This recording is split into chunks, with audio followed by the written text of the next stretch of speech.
그럼 세 번째, 그러면 이 선생님 상평형도를 통해서 무엇을 알기 위해서 선생님이 이 설명을 하세요라고 물어보면 이걸 설명하기 전에 아까 그 물이라는 게 나와 있는데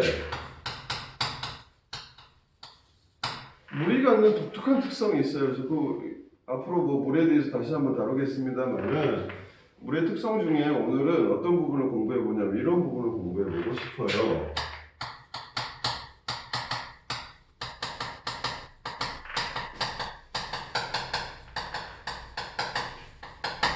물의 온도에 따른 부피 변화 이 부분을 살펴볼 건데 많이 봤었을 거야. 자, X축이 온도축. 소문자를 쓰면 섭씨 온도를 표시해서 단위를 도시를 써봤습니다. Y축은 부피라고 해서 부피가 영어로 볼륨이라고 해요. 볼륨. 색의 두께라는 것도 있지만 볼륨은 부피를 표시하죠. V라고 해요. 그럼 일반적으로 어떻게 되느냐? 온도가 증가하면 어떻게 돼? 부피가 커지겠지? 분자와 분자 사이 거리가 멀어진다고 그랬으니까. 자, 여기도 어떻게 되냐? 커져요.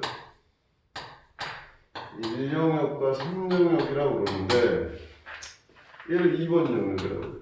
2번 영역을 제외한 1번과 3번 영역은 어떻게 되느냐?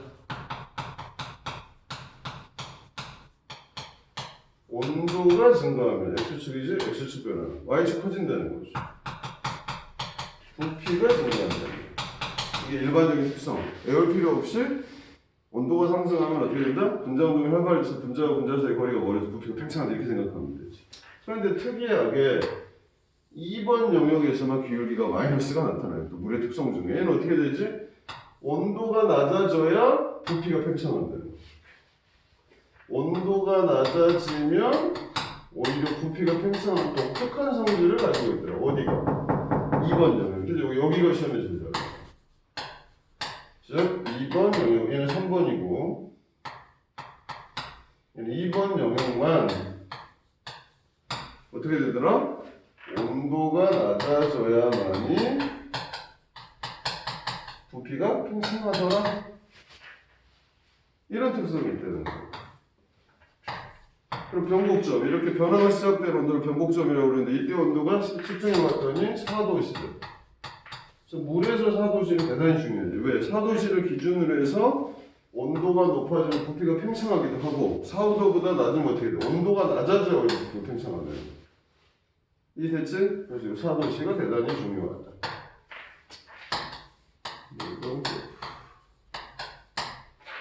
이건 특성. 한번 특히 이 구간이죠. 이 구간에 대해서 좀 살펴볼 필요가 있는데 이 구간은 온도가 낮아지면 오히려 부피가 팽창하더라고요. 그래서 일반적으로 생활에서 이걸 뭐라고 그러지? 컵에다가 물을 넣고 냉동실에 넣었더니 그 다음날 어떻게 됐어? 유리컵이 깨졌지. 왜? 부피가 팽창했기 때문에. 즉 일상생활에서는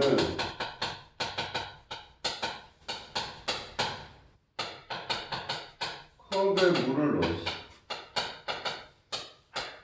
냉동실에 넣지. 어떻게 되더라? 다음날 컵이 깨져있다가 컵이 깨졌다는 게 무엇을 의미한다고? 부피가 팽창하고 의미한다. 그럼 답이 나와있네? 물이라는 것은 0도보다 크다는 거고 냉동실에 넣으면 얼음을 만드는 것이 이해됐지? 이 상태는 물이죠. 0도시면 어떻게 돼? 얼음이 되잖아. 그러니까 온도가 낮아졌단 말이야. 이렇게 몇 도에서 몇 도로? 좀 지워볼게. 4도시에서 0도시로 가죠. 얘는 무슨 상태? 물의 상태. 얘는 무슨 상태? 얼음의 상태. 물이 얼음으로 갈 때 기울기가 마이너스니까 어떻게 되더라? 오히려 부피가 팽창한다. 온도가 낮아졌더니 오히려 어떻게 되더라? 부피가 팽창한다. 이해됐니? 그래서 혹시 사정관 선생님이 여러분 원서 쓸 때 이런 것도 사용할 수 있는데, 아니 왜 물을 컵에 넣고 냉동실에 넣으면 컵이 깨지는지를 논리적으로 외우지 말고 논리적으로 설명하는 이 그래프의 2번 영역을 그려주고 설명합니다. 알겠지? 상태 변화할 때 부피 변화 중에 가장 중요한 게 바로 물이었다는 거지. 오케이? 거기까지 하고 상통용도에 대해서 설명할게요. 자, 그러면 이제 드디어 답에 대한 얘기가 나왔어요. 그러면 저걸 통해서 우리가 살펴볼 필요가 있는데, 세 번째.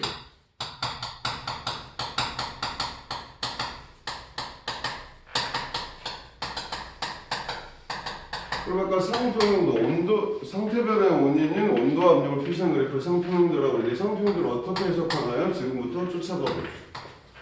물을 기준으로 해볼게. 액체, 여기는 온도, 여기는 압력. 여러분 읽을 때 간단해요. 자, 물의 어느 점이 몇 도였지? 0도였지? 0도 표시해. 0도씨가 뭐로 바뀌는 온도야? 액체와 고체가 서로 바뀌는 영역이다 이거예요.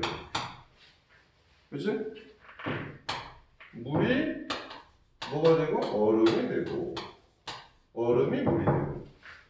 근데 우리는 0도씩을 알았는데 어디서 일어나는 거야? 우리가 살고 있는 세상. 우리가 살고 있는 세상은 어떤 세상? 대기압이 누르는 세상. 그 대기압은 몇 기압? 1기압이라고요. 압력을 표시해줬어.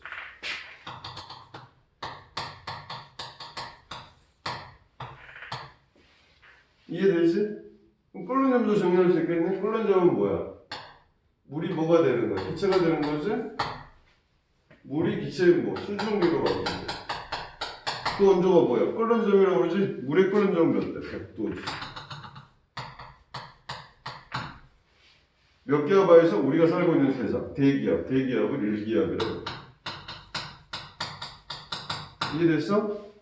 지금까지는 온도만 알았는데 사실은 그 속에 무슨 개념이 숨어 있었다? 압력이 숨어 있었다 이 말이에요. 이것을 우리는 뭐라고 그랬고? 어는 점이나 녹는 점.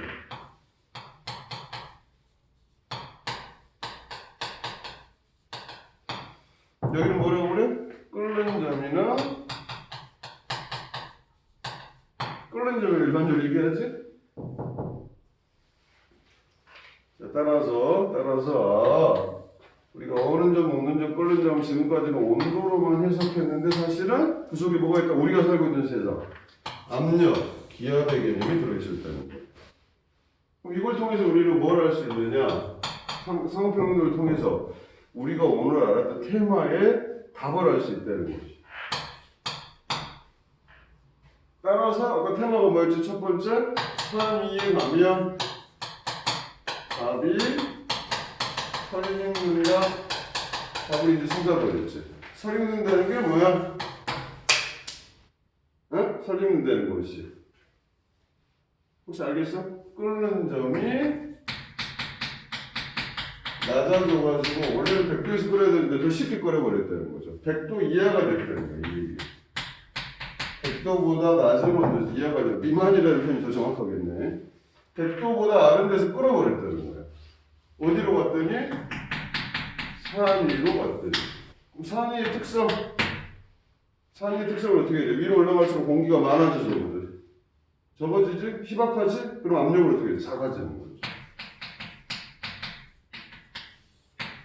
그럼 결론을 꺼내면 어떻게 되는 거야? 압력이 낮아졌더니 끓는 점이 낮아지더라. 이걸 증명하는 거죠.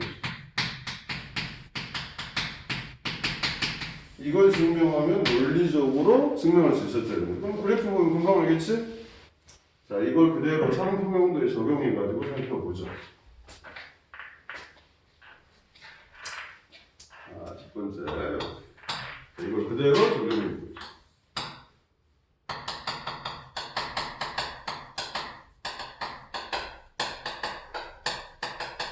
상통용도에 적용해보면 어떤 결과가 나오냐면 이런 결과가 나오겠네. 이쪽은 온도축, 여기는 압력축. 자, 그러니까 기울기 봐야죠. 우리가 알고 있는 건 뭐였다? 1기압일 때 어는 점은 0도씨. 일기압일 때 끓는 점이 100도씨 이렇게 되죠. 근데 산 위로 가면 어떻게 된다고? 압력이 작아지죠. 0.8기압. 여기가 돼. 이렇게. 그럼 여기가 뭐야? 액체에서 기체로 바뀌는 온도, 즉 이 점의 온도가 끓는 점이 된다. 일기압일 때 끓는 점은 얼마였어? 100도였지? 근데 산 위로 갔더니 압력이 낮아졌단 말이야. 그랬더니 끓는 점이 높아져서 낮아졌어. 낮아졌다 이거지. 몇 도에서 끓어고? 88도에서 끓어. 예를 든 겁니다. 이해됐어? 그러니까 성평형적으로 이해하니까 이 현상이 너무 쉽게 해결이 되더라고요. 알겠어? 이런 것들을 중학교에서 배운 내용을 조금만 자세히 쓰면 이렇게 멋진 테마발로 변할 수 있다는 거죠. 이런 걸 쓰면 여러분들 합격할 수가 있다는 거죠. 자, 그러면 다섯 번째도 쉽겠네요. 네 번째를 알았으니 다섯 번째는 뭐라고 그랬어? 압력밥솥에 넣으면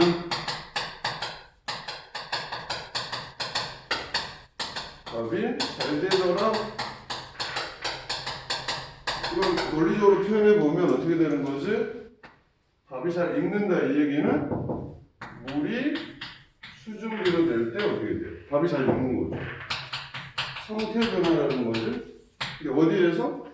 밥솥 속에서. 무슨 밥솥 속에서? 그냥 밥솥. 압력밥솥이죠. 압력밥솥 어때? 집에서 본 적 있지? 그 딸랑이 밥 될 때 뭐 증기, 어마어마한 증기가 나오지. 그게 폭탄이 될 수도 있어. 이것은 무슨 얘기냐? 압력밥솥 말 그대로 압력을 크게 하여 이런 표현입니다. 알겠지? 물이 수증기로 변하게 끓는 점이죠.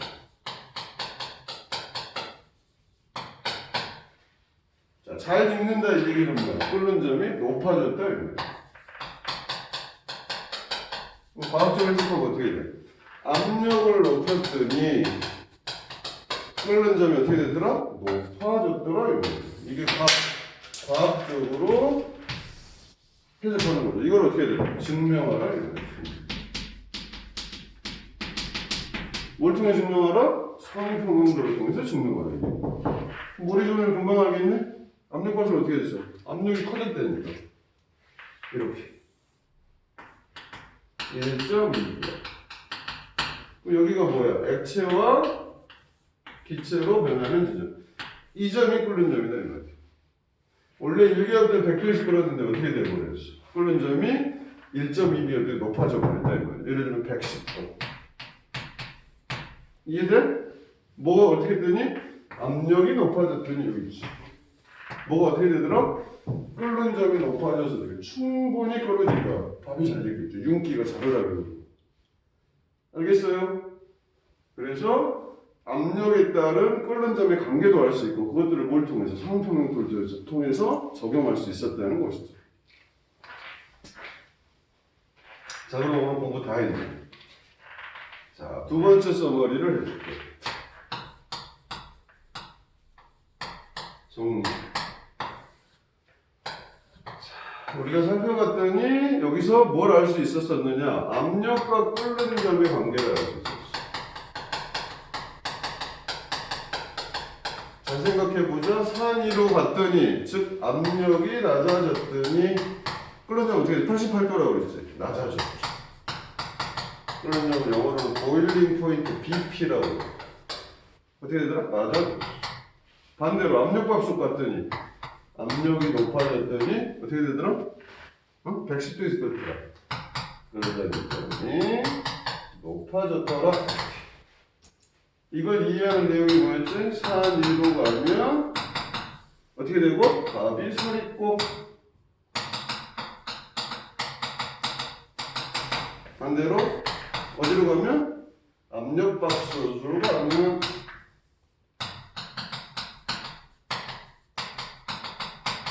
어떻게 되더라? 어떻게 되더라? 밥이 잘 되더라. 이해됐습니까?